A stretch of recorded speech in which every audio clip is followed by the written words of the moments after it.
Hello, this is a rough cut demonstration on how to use PowerPoint for Mac to make a voice recording file that's easy to upload to Blackboard or email to your instructor. When finished, you'll end up with a file that opens like the one you see here and can be played by your instructor simply by hovering over the speaker icon and clicking the play button. So let's see how we do this. When you launch PowerPoint on the Mac, you'll start with a template screen such as this one, and we'll just double click on blank presentation here. Okay.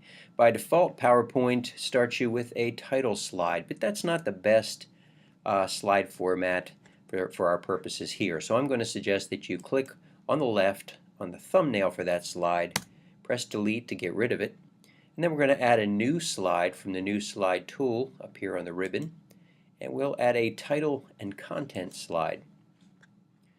Now the specifics of how you should set up the file you really need to get from your instructor rather than from this video, but I suspect that you'll be asked to title your slide with some sort of identifying information, identifying you and perhaps the date and perhaps the assignment. So we'll go on that premise here, and I'll enter my name, and then I want to record the pronunciation of 3 terms, or in this case 3 cities. So once you've entered your terms or whatever text you may need to enter, you can click away from either the title or the bulleted list just to clear all the selections.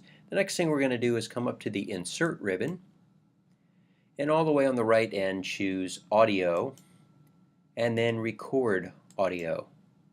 So it opens a little recorder in the middle of our screen with standard record symbols. We've got the red circle for record, the square, black square for stop, and then the playback triangle. We can give this recording a name, but that's entirely optional. So I'm going to record my terms: Ashtabula, Schenectady, Kissimmee, and then stop the recording. You can see that my recording is 6 seconds, a little more, well, almost 7 seconds long. And I'll go ahead and click Insert. It places a faint speaker icon in the middle of my slide. And to play back my recording, I simply hover over that and click the play button on the pop-up toolbar. Ashtabula, Schenectady, Kissimmee. If I'm happy with that, I'm ready to move on to the next step. If I don't like it, I can select that speaker icon, hit the delete key, and repeat the last set of steps to record a new audio file.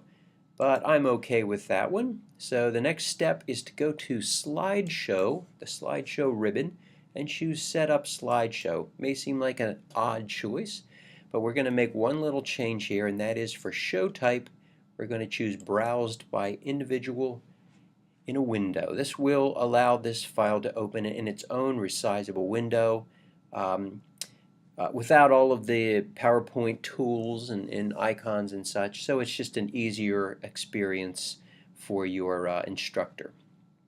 I'll click on OK.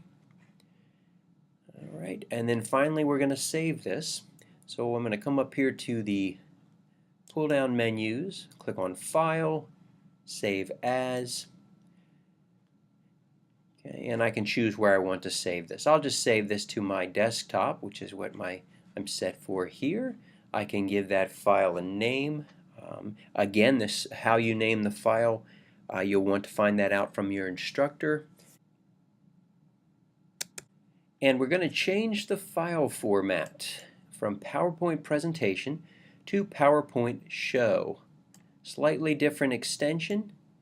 What this means is that when your instructor double clicks on the file you submit to open it, it will open in playback mode and not in the full PowerPoint desktop. So once again, it's just a more direct way to get to the content.